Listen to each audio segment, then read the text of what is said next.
পোলাও আর mutton কষা আমি কিভাবে বানিয়েছি চলো তোমাদেরকে দেখাই।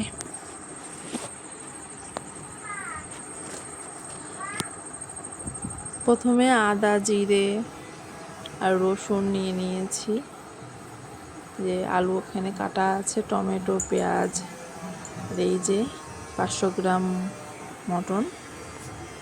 এটাকে এখন চলো মিক্সারে পেস্ট করে আসি। আগে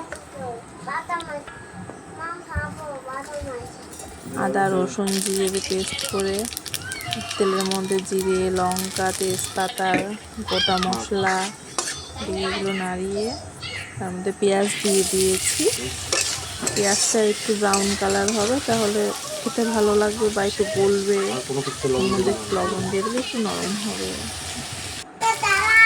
টমেটো দিয়েছি, টমেটো দিয়ে নাড়াচ্ছি,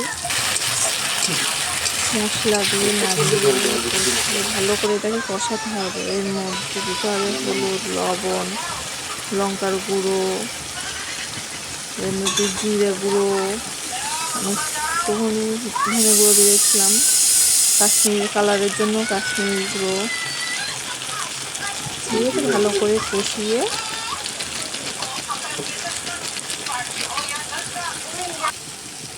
এর মধ্যে আলু দিয়ে দিয়েছিলাম। আলু ভাজাটা দেখাইনি তো, মাংসটা যাতে সফট হয় নরম হয় এর জন্য প্রেশারে আমি সিদ্ধ করতে দিয়েছিলাম। প্রেশারে কিছুটা রান্না করেছি, সেটাকে আবার কড়াইয়ে দিয়ে ভালো করে কষাচ্ছিলাম, মানে ফুটাচ্ছিলাম। এটা হয়ে গেছিলো তো একটু কষা